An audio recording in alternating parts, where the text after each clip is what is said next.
everybody, and welcome to episode 18 of Paranormal Axetivities with your host, Ben Axe. Huge show lined up for you today. We have Niall Edwards from the Emteo Quarantine Catch-Up podcast on here in just a few minutes. Can't wait to get him on and hear some ghost stories from over in the UK. But before that, I do have to say huge thanks to everybody who tuned in on Friday night for my live paranormal investigation from my house.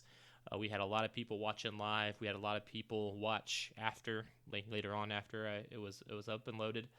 We had people commenting all night. You guys are awesome. And I'm really, really proud of the fact that I have a network like you guys that do tune in, even though you don't have to. It really is appreciated. I thought I was going to have like 2 people watching live, and I still would have had a blast. I'm not doing this shit for views or whatever. But yeah, way more than I thought, which is awesome. So huge thanks to you guys for listening.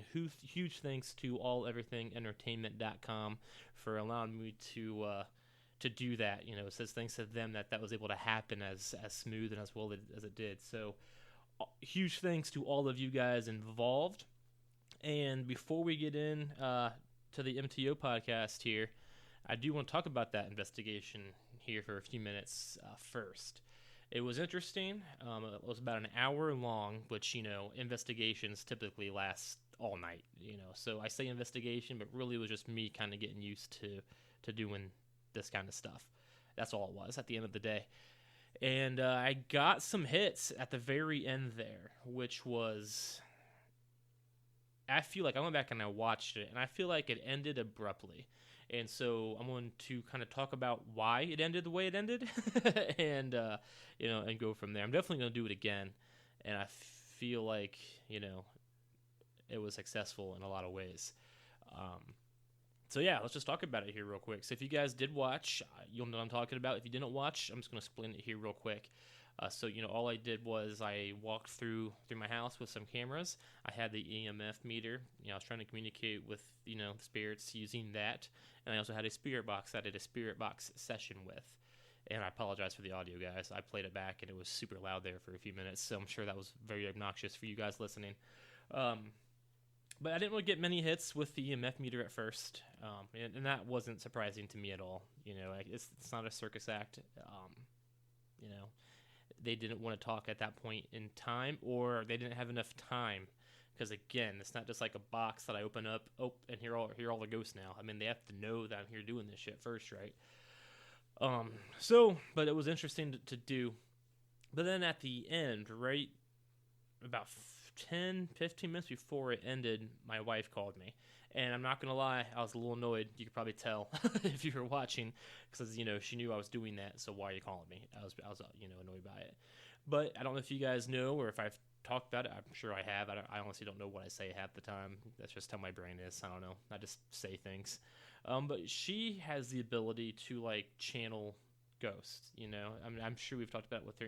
She's on the show 3 times, so we've talked about it for sure. I say ghosts, but spirits, entities, whatever terminology you want to use, she has the ability to talk to them.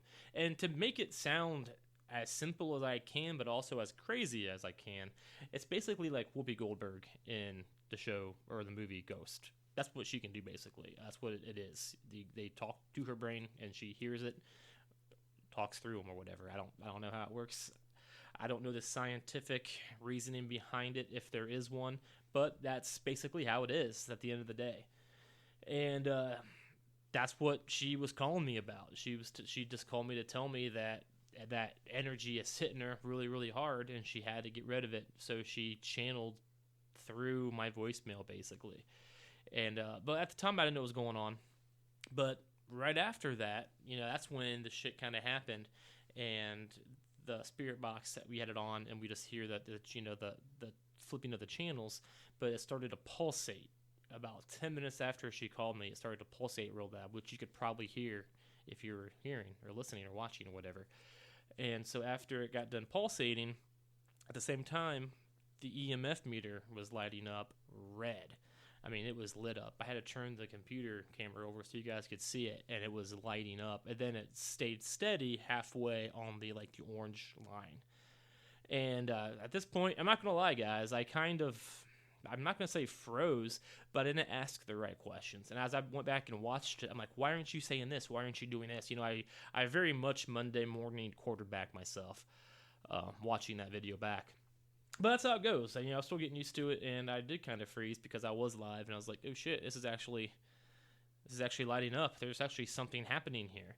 And as it was happening, I felt frustration. Like I could feel the energy that was trying to come through was very frustrated because it couldn't communicate through the spirit box. And that's my analysis of this. It was trying to communicate through the spirit box, couldn't figure it out, and it was pissed off, and it wanted to fucking talk. So, that's how it was. So at the same time, I was feeling this frustration through that. And then I was thinking about my wife who had called me knowing I'm doing this. I'm like, well, what's the deal with her? So I was a little distracted while doing this, trying to figure out the other thing. So after that energy went away, I could feel it lift away after the lights went away, basically. And the spirit box stopped pulsating and the EMF meter went back to green. And so it left. I could feel it leave, which sounds crazy. I know, but, we've talked about energies in the past in other episodes, and that energy that I felt was gone, too. So I knew at that point whatever was here was gone, and so I decided to go ahead and wrap it up so I could figure out what was going on upstairs. So I did. I ended the show, and I went up and talked to Danae, and she was just sitting up there doing her thing, and she was like, yeah, so here's what happened. And so what happened was right before all that with the spirit box lit up, that same energy was trying to communicate to her. And, she channeled, and I went back and I listened to the audio of that, and it was a frustrated spirit who wanted to talk to me, apparently, but couldn't. And I tried to talk to her first because it's easier. Like I said, I'm just saying things. That's my guess. I can't say for sure. But I feel like it's easier to communicate to somebody who can channel more than it is any kind of man-made tool. Couldn't or didn't, so came to me and tried to do the same thing. Couldn't, left. That's what happened on Friday night at the end of the live episode. And that's why it ended kind of abruptly. And I am glad, though, that we did catch something at the very end. So it was definitely a good time, and I'm going to keep doing it. I was thinking, I don't know what you guys think, if you would be into it or not, but like doing like a live spirit box session, like once every couple of weeks on Sunday nights or something. I'm thinking about doing that. I think that could be kind of a good time, an interesting time anyway, at the very least. So let me know if you guys are into that, and if so, I'll definitely do it. And yeah, so I don't have like an activity of the week anymore. I'm basically focused all my energy onto that live show on Friday night. And we actually did have something happen last week, but I can't remember what it is. I remember I was running this morning, and I was trying to remember what happened. I was with Danae, and something happened. I remember thinking to myself, or saying out loud even, it's like, oh, I'll be my activity of the week this week. Don't remember what it was. So we'll just basically, instead of that segment this week, I just explained to you how my live investigation ended. And that will make up for that little segment there. So yeah, but again, huge thanks to you guys listening, and I definitely appreciate it. If you haven't watched it yet or listened to it and you want to, I actually don't have the audio of it. It ended so fucking abruptly, I forgot to save the audio. I was going to actually just upload it, the audio version only, and I didn't save it. So it's just on video. I guess I could go back and save the audio. I just don't know how to do that because I'm not savvy. But it's on Facebook. It's on alleverythingentertainment.com. It's on All Everything Entertainment's Facebook page. It's on my Facebook page through them at Paranormal Axetivities. It's also on my Twitter account at Axetivities. So plenty of ways to go back and watch that investigation, and I encourage you to. It's doing very well, and I had a blast doing it. So it's definitely going to happen again. I just like being in front of a live camera. I don't know what it is, but I really enjoy it, which is stupid because, you can't mess up. But I mess up all the time anyway, so who cares? It was fun. Oh yeah, so go back and watch that if you haven't yet, and let's just go ahead and get into it. So my next guest is named Niall Edwards, and he does the Emteo Quarantine Catch-Up podcast over in the UK, and we hooked up through a website a couple weeks ago, and we've been talking back and forth, and we finally found the time to get him on the show here. So let's go ahead and get right into it. Mr. Niall, how are you doing today, sir? It's going great. I've had a pretty good day. It's been pretty hot over here in the UK, so just been chilling out. yeah, not been too bad. Awesome, man. Hey, appreciate you being on the show. I've listened to Emteo a couple of times here. It's a great show, and again, I really appreciate you taking the time to hanging out on a podcast from across the pond there and just seeing what happens.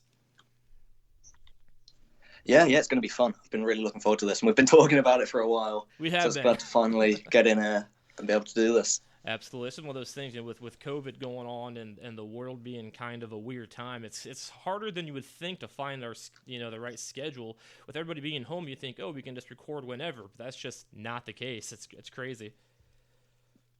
Yeah, and especially with us being in such different time zones as well. Oh, absolutely. I know it's like 11 p.m. your time right now. That's rough. Yeah. So again, it's fine. I'm used to it. Well, fair enough. Cool, man. So I know you have your podcast called MTO Quarantine Catch-Up. Tell me about that here real quick. What's that about?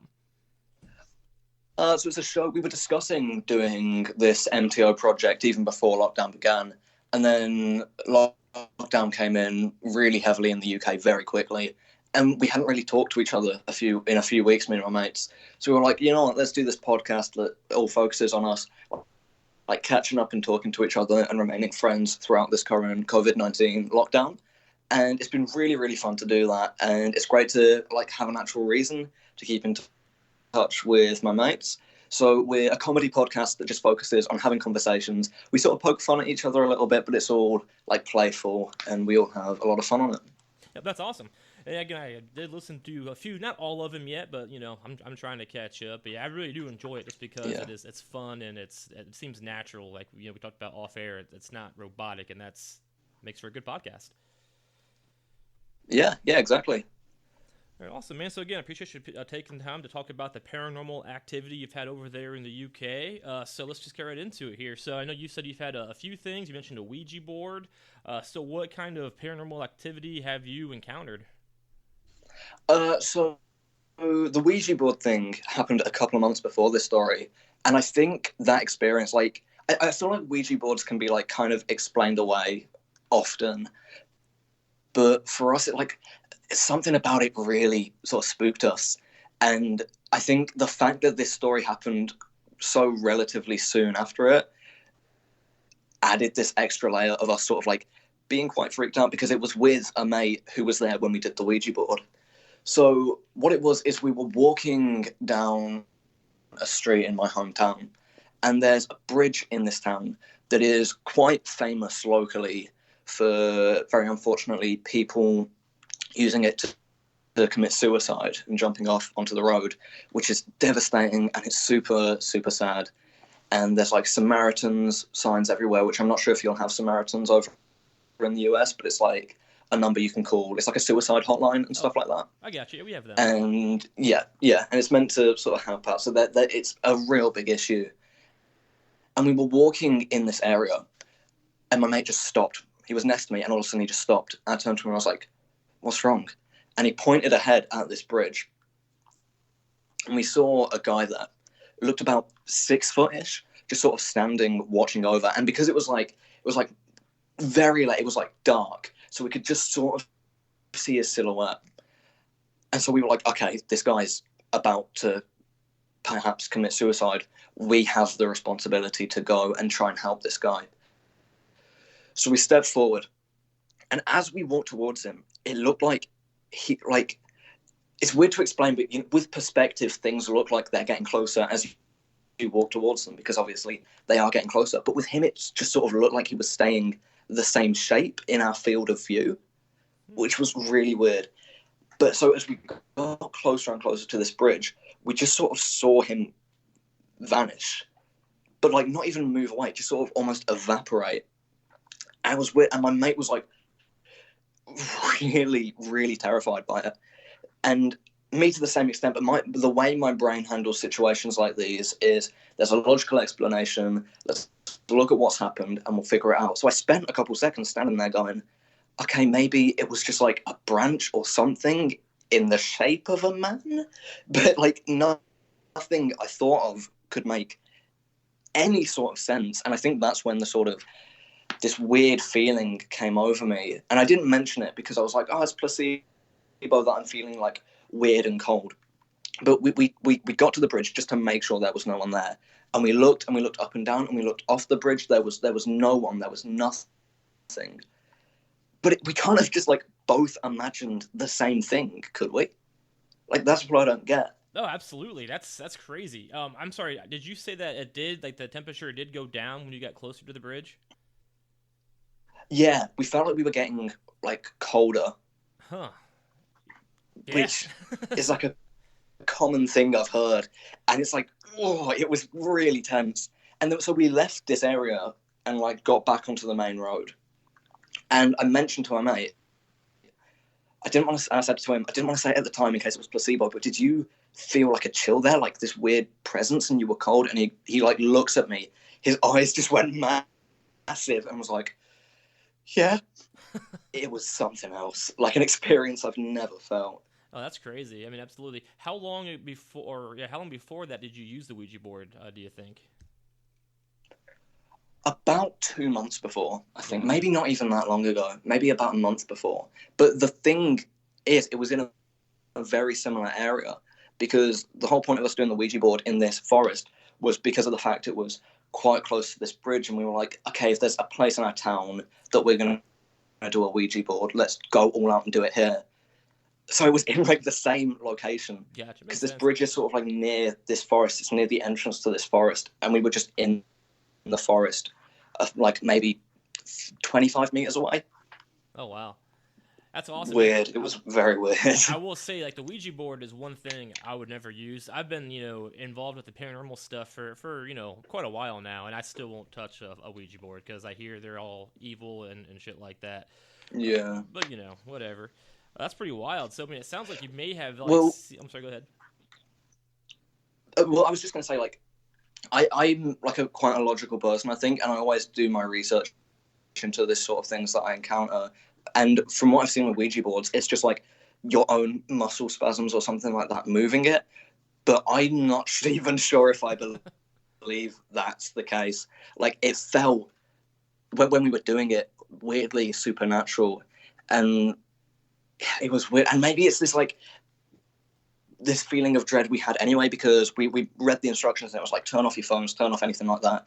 And so because we were in this dark forest near the middle of the night without our phones on, maybe that was why we felt scared. But at the same time, just like this weird feeling washed over us of like there being this presence that you can't really see. Like, when someone blows a dog whistle and you can hear something, but your ears can't quite perceive it.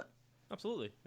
It felt similar to that, but with like a person, if that makes sense, like a presence. Oh, for sure. And one thing... That's how I'd compare it. And that makes a lot of sense, too. I don't know, like, how deep you like look into the paranormal stuff or whatever. But, one theory is that there's a parallel universe after you die, and that's where the spirits actually are, which could be a different frequency of existence. And, so to put it that way, to where you kind of heard of or felt a frequency of some sort, it kind of dives into that theory, if that makes sense. Yeah, that makes total sense.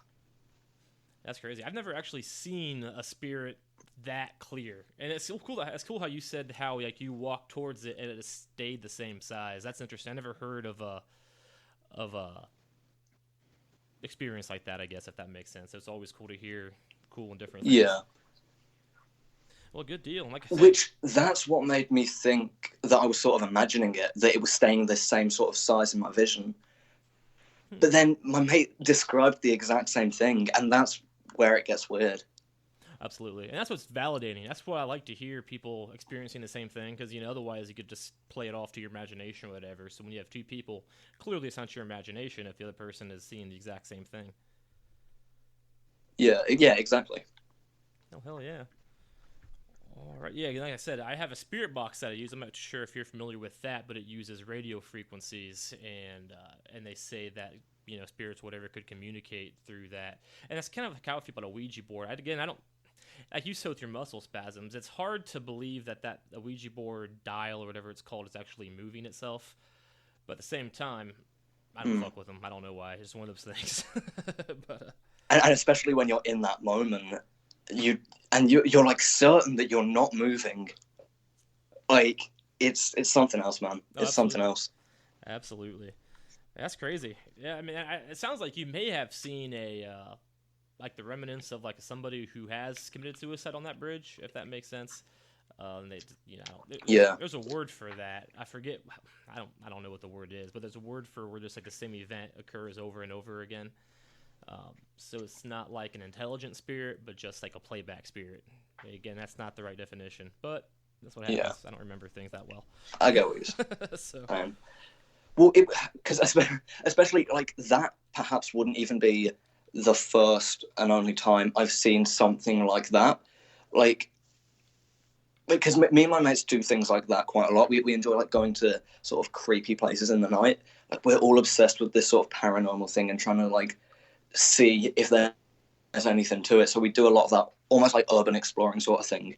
Like about a year ago now, I was staying over at a mate's house, and he lives like a 15-minute walk away from this church with a graveyard. And we thought, hey, this will be a good idea. We were wrong, because we walked down there, and the entire time it was really creepy. It was only like 9 p.m, 10 p.m, but it already at that time it was super dark, just because of the sort of season it was. Gotcha. And so we walked there, and the whole time we were hearing that like that very cliche thing of like wolves howling and stuff like that, and it felt like we were in the most like cliche horror movie it's possible to be in.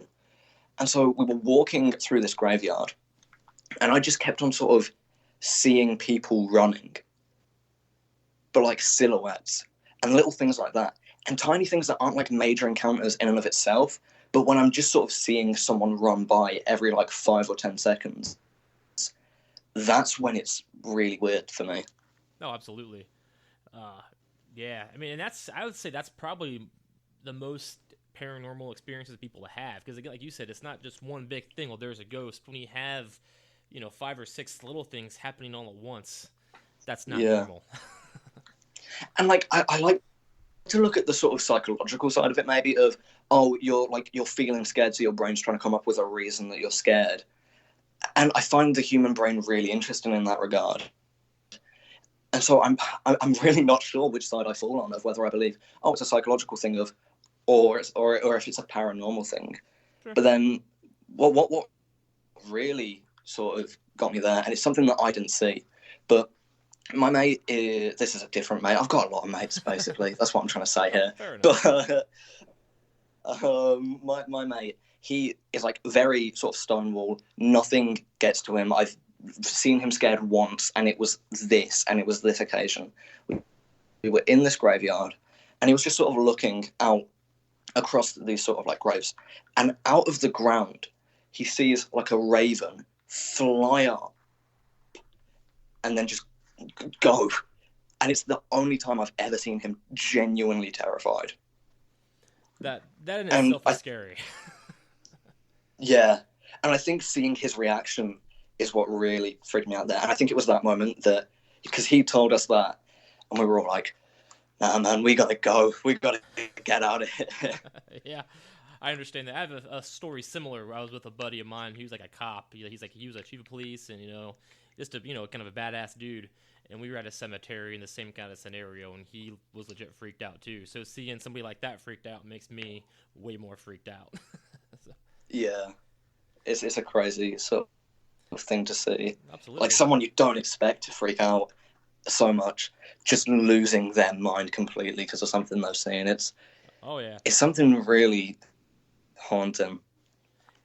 That's another thing too, is I don't know if you've ever seen Jeepers Creepers or not, but after that, if I see a raven at a church, I bounce. I don't mess around. Yeah. I'm just realizing now on this podcast how sort of like jumpy I am. Like I'm looking behind me and stuff, trying to make sure nothing's there. Like, I guess maybe you said, I got a text message the other day from one of my old like high school friends. I haven't seen her since high school, so 15, 16 years ago. But she sent me a text randomly, and she was like, "Damn it, Ben! I just started listening to your podcast, and now there's shit moving in my house." I'm like, "Hey, it's not the the podcast isn't haunted. It's just I don't know." Anyone who listens to it is cursed. That's right. Well, that's crazy. I mean, I do like those stories. They're both. I was just like, as you were telling the story, I was like putting myself there, and I like the fact that it's nighttime in both of them because that's always the scariest time to see ghosts. If that makes sense. Yeah. Yeah, there's nothing scary about seeing a ghost in the daytime because you're sort of like, oh, that's just a guy. That's just a guy standing there. Absolutely. It's just like, yeah, whatever. It's kind of hard to tell. Right. I do have some ghost stories from the daytime though, but it's never seeing a ghost. It's just like hearing noises and that kind of stuff. You never see a spirit in the daytime. Yeah. You just hear them moving around. Yeah. And I'm awful with that as well, like hearing something creak upstairs. And I'm like, oh yeah, there's 3 other people in this house. That's why the floorboards are creaking. But if I'm just sat on my own and hear a creak above me, my brain just goes, yeah, you're about to die. Just get out. And I like that. like I don't deal well with that sort of thing. Yeah, that's fair. I have 2 cats and a dog, so if I ever do hear a noise, I'm like, oh, it's one of the animals. Even if they're all 3 sleeping next to me, I'm like, yeah, one of them got up. I don't know. I'm not gonna worry about it.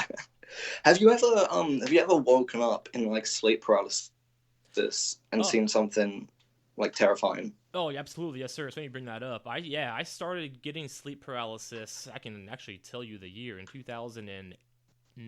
I started experiencing sleep paralysis pretty often for a while, and it's fucking terrifying. But oh yeah, I wake up. I always see the same thing. It's like the old hag, I guess, is what the internet called it.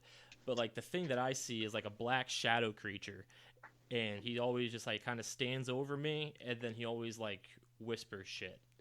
That's what I see when I'm in my sleep paralysis. Jeez. I haven't gotten it. That's crazy. Yeah, it for a while when I first got it, I was living in my college house, and I was convinced it was haunted. I was like, dude, I'm out. I lived with 4 other people, and I was like, guys, I'm fucking out. I don't know what's going on, but this house is haunted. I'm leaving. And it happened like 3 times in a row, so I was like convinced, terrified. And at that point, I had never heard of sleep paralysis, so I didn't know how to search. Whoa. Yeah, I had no idea. And so I just Googled Yeah, now that'd be terrifying. Oh, it was. And that's how I learned about what it was. So I just Googled. I didn't know how to word it, so I just said, dreaming while you're awake, I think is what I put. And it popped up as sleep paralysis, and then I read about it. I'm like, oh, that's what I'm experiencing. It's like all the same shit.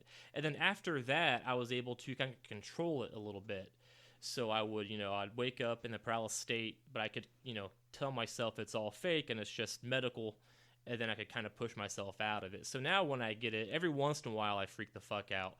But typically now it's when my sleep pattern's off, so I'll wake up at 5 a.m. and I go back to sleep. That's typically the time where I'll get it, and I can usually kick myself out of it. And I also, when I can tell when it's coming, because I'll doze back off, but right before I fall asleep, I hear like a grinding noise in my ear, and that's when I know if I don't wake myself up now, I'm gonna be in a paralysis state.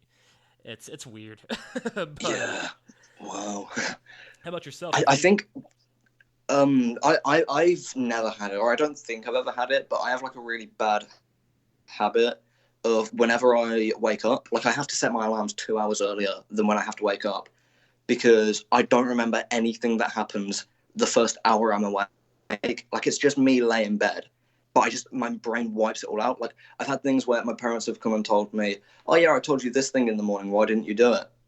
And I go, oh, I didn't remember. And so I think maybe it could have happened, and I just have no memory of it because my brain just wipes it out for some reason. But no, I've never experienced it personally that I can remember. But your experience of getting it before knowing what it is seems like the most terrifying thing that can happen to a person. No, it was rough, dude. I'm telling you, like one of the first times that it happened, it was actually at 7 a.m. and it was actually daylight, so like it was light out. But I couldn't move. I was laying face down. And it's so stupid, but when I was a little kid, I had like a Sega game called like Steamboat Willie or whatever. It was like a video game of the original Mickey Mouse. I don't remember the title. Yeah, I know that one. Perfect. Oh yeah, so I was just laying, and on my pillow, I just kept seeing a repetitive I guess like a GIF now or whatever, but like of just Steamboat Willie, moving his boat steering wheel over and over and over on my pillow. Oh, that's so good. 7 a.m. and I couldn't move. I'm like, what the fuck is going on? It was crazy.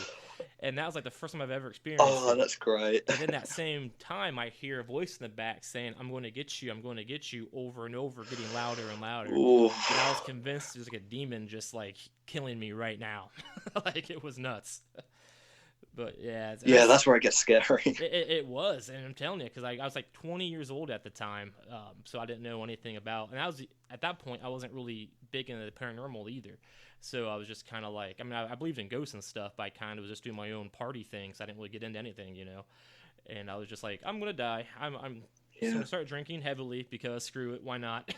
And at one point, I was afraid to sleep like by myself. I made my girlfriend stay over all the time because I wouldn't fall asleep.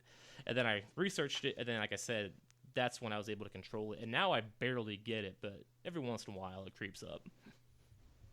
Yeah. Like I say, I've never experienced it, and it's weird. Part of me really wants to experience it just to know what it's like, but I know that I won't deal with it well. Yeah, I get that. I mean, like that'll be me done. Sure, I get that a lot. Because you want to experience it. It's always cool to experience new things. Like, I don't know, I want to try acid just to hallucinate. I mean, I'm not going to, but like, I want to, see weird stuff. I don't know. I think it's just... Yes. Yeah, I get what you mean. Yeah, I think I gotta say though, man. But yeah, I think it's scary to not remember the first hour of being awake. That's... Yes. Yeah, it's it's somewhat a blessing, but it's also a bit of a curse. That's fair. So, like, what if you like take a nap? If you like take a nap, do you not remember when you wake up? I'm usually all right with naps, and like if I have to wake up really early, like I go to a lot of sort of conference stuff in my nearby city, or I did before lockdown, but so that there's like occasions where I have to be up at like 5 a.m. so that I can get the right train to get there on time, because I do like media stuff and I film videos for sort of conferences like that. And so, yeah, so if I have to get up at like 5 a.m., I can get myself up at 4:30 and just being like, okay, yeah, I'm up and I'm ready to start the day. And so I'm not sure what the difference is there. But yeah, on like days where I have to get up for work or school or anything like that, it's fine. It's on like weekends or holidays where I don't have to get up that I somehow do that. Gotcha. That's right. I feel like one of my fears would be like, I don't know, I have a really weird brain, and I'm like convinced that somebody's going to accuse me of a crime sometime. Like, I don't know why I'm super paranoid, but like for example, I used to drive around a lot for my old job. Like, I was on the road daily and like backcountry roads and stuff. And one time I spit out a piece of gum, and I was like, what if it just happens somebody dumps a body in that same spot, they find my gum, and now they're going to accuse me of killing that person. You know what I mean? Like, that's the way my brain works. I don't know why. you got a point. Like, right? I know, right? Like, I told my father and all that. He was like, that's psychotic, dude. I'm like, I don't know what to tell you. That's how I think. But it's like, my fear would be like, you're going to be questioned for something, and like, it's not going to line up because you were awake but you don't remember because of that condition. You know what I mean? Yeah. Well, apparently I sleepwalk, which is terrifying because I don't like the idea, because I'm clumsy enough as it is. So I don't trust my sleeping body to direct myself away from like stairs or things like that. That makes sense. That'd be terrifying. Yeah. I don't... Yeah, actually, like, it inspired me to do a bit of research on it, and I kind of want to write a story or some sort of article about this. But there's a real thing called, I believe it's homicidal somnambulism, which I'm not sure if you've heard of it, but it's the act of someone murdering someone in their sleep. So it's like sleepwalking, but sleep murder. And it's like a genuine thing, and imagine if I did that. Like, how do I defend myself from? It's crazy. Absolutely. I'd be terrified of that. I remember when I was a little kid, I don't really sleepwalk, but I have in the past, not now. But when I was a little kid, I remember I stayed at night at my friend's house, and I woke up standing over his dad's bed, like looking at him. And like, I woke up at the same time he woke up. Yeah, it was real awkward. I was like, I don't know, maybe 9 years old or whatever. But like, and we still... You got to answer some real weird questions there. Yeah, I know. It was like Michael Myers shit. But so just doing that in itself is scary enough. But to think about the fact that a murder could be committed while you're asleep is terrifying. And it's not likely, but Yeah. you know. Oh, it's so I think like less than 0.0001% of people have done it. Something insane like that. Right. Like 3 people throughout history, but it's still a terrifying thought that I could be the next one and I wouldn't know. That would be awful. What if I've done it before and no one's I'm just having an awakening on this podcast, but what if I've done it before and no one has tracked me down yet? You're like the Dexter of sleepwalking murder. Like you're just that good at it. Yes. Oh, that's terrifying to think about. I don't know if you write. I mean, you mentioned you write you write some stuff. If you're if you like write stories, you should write a story about that. Like make the next murderer, but the catch is he always is asleep when he murders. And yeah, and he just doesn't know. And it's like half of it is him going about his day-to-day life, just working an office job, and the other half is him murdering people in his sleep. It's like, why is there blood on my hand? Huh? Yeah, that kind of stuff. I think that'd be a little fun story. Just wakes up in a ditch covered in like blood and holding a knife in his hand. Jeez. I gotta say though, if I ever did wake up to like a murder that I committed while I was asleep, I'm not telling fucking anybody. Like that's not on me if I'm sleeping. Oh yeah, I'm not turning myself in. I'll talk about it in a podcast in a year's time, but there you go. I'm not. I like it.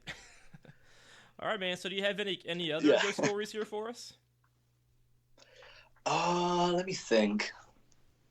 I've said this. That's like a minor one. That it's one of those ones where, like we were saying earlier, like stories where you're with someone else are always kind of better because then you can prove it's not just your own imagination. But the ones where you're on your own that are just as scary, but you don't quite have that same validation, I feel sort of fall by the wayside. So one day it was like 3 p.m. So I wasn't tired or anything. I'd eaten a couple hours before, so I wasn't hungry. I was in perfect health. I walked into my kitchen, turned on the light, and as I turned on the light, I saw someone run past me, like directly past me. And my kitchen has this weird thing where there's like a wall that sticks out, the light switches on that wall, and then it dips back in before it goes to the kitchen and before it goes to the fridge. So someone could hide around that corner. And so I saw them run into that corner. And I was like, okay, it's probably just my sister or someone just playing a joke on me. I look around and there's no one there. That'd be terrifying. Like, yeah. Yeah, I didn't. And that's like a daytime one, and that still terrified me.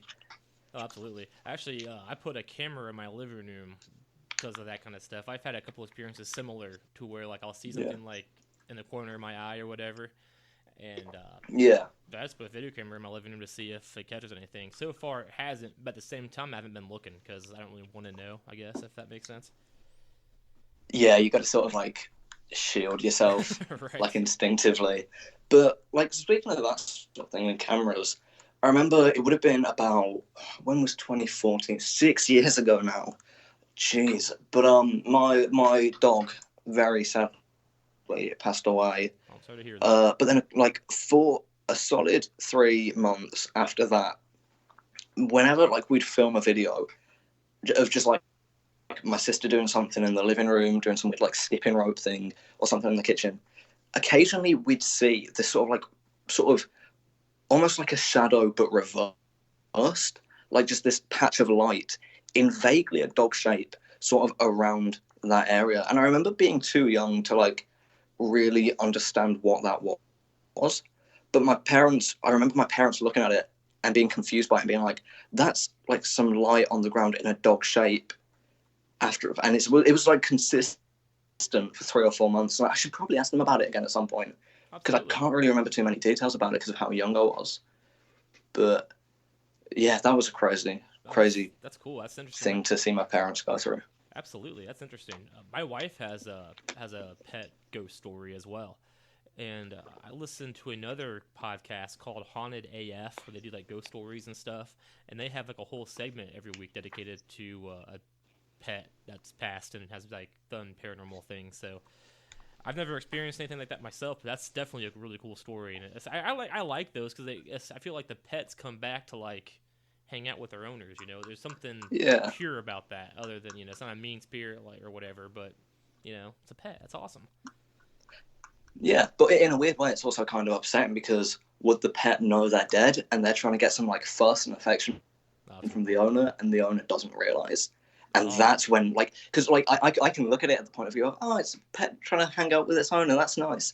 But then the really negative side of my brain goes, oh no, that dog's sad now. Oh, you just crushed me. I shouldn't let my brain do things like that to me, but now you made it super sad for me. God damn it. Yeah, I'm so sorry. Oh well, I brought a bad energy to this podcast. That's what happens. That's how it goes. That's crazy. But all right, man. So hey, again, I really appreciate you being on the show. Check out Emteo Quarantine Catch Up, and where can we find your show at? You can go to tinyurl.com/MTOpod to find all different links to where you can find it. It's on Anchor, it's on iTunes, it's on Spotify, it's on YouTube, it's on a bunch of different services. So go to tinyurl.com/MTOpod to find all of that, and that's got basically everything there. Awesome, man. Well, I appreciate you. I know you said at the end of each of your episodes you have like you read off 3 ghost stories. 2 are fake and 1 is real. Is that the setup? 2 is real, 1 is fake. Right, and so one of the hosts knows which one is the fake one, the others don't, and they have to guess which one is the fake one. And so it's a very fun segment, and I think you're going to be involved in it soon. I cannot wait. I've been looking. I've told my wife I need her to help me because she's good at this ghost stuff too. I'm like, I need good stories for that. I gotta step it up. So I'm excited. Yes. I'm excited to send that in.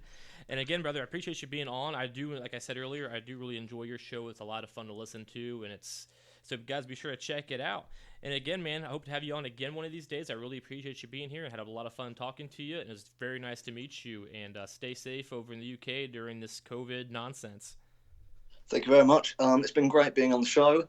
If you're coming over from Emteo Quarantine Catch Up and you haven't subscribed to this podcast yet, subscribe right away because it's a great show. So this is my plug for this show that you're listening to right now. Oh, awesome. I appreciate you, brother. All right, man. Well, you have a great night and take care. You too. Thank you very much. Huge thanks to Niall again for being on the show. Had a great time talking to him. He's just a smart dude. I do enjoy his show, Emteo. It's a good, fun, chill show. So, guys, check it out. It's pretty much everywhere. I listen to it on Spotify, but that's just the app that I typically use for podcasts because it's easier for me than anything else that I've seen. But again, huge thanks. Be sure to check him out. He's on Twitter _Niall Edwards and all of the available podcasting platforms. And I can't wait to send in the 3 ghost stories. I'm really looking forward to that. So huge thanks. I really appreciate it. And that's going to go ahead and wrap up episode 18 of Paranormal Axetvities. So be sure to tell your friends, tell your family. Available on all, if I can talk today, damn. Available on all podcasting platforms. Getting there on the YouTube slowly but surely. And let's just keep plugging away. My St. Mary's show is coming. I keep pushing it back, I know, but the summer is almost over already, it seems like. But I will be there in August to do all of the St. Mary's ghost podcasting documentary. I'm looking forward to that quite a bit. Still trying to get a couple more things lined up, but it's rolling, man. I'm really excited about it. So, again, tell your friends, tell your family. Be sure to check out my buddy's podcast if you're into the sports world, the DeBoard Room, hosted by Josh DeBoard, which is, he's the co-host of my wrestling podcast, Regularly Scheduled Hostilities, which is available every Thursday night live at 6 p.m. Eastern Time. If you're into pro wrestling, check that out. Actually had a huge ratings last week, so I was very excited about that. So, hell yeah. Check out the wrestling podcast if you're into wrestling. And also, check out all of the podcasts over at All Everything Entertainment. There's quite a bit. I really do enjoy Whiskey Cinema every Sunday night, and there's like 3 or 4 different sports podcasts. I know, I can't think of the name now.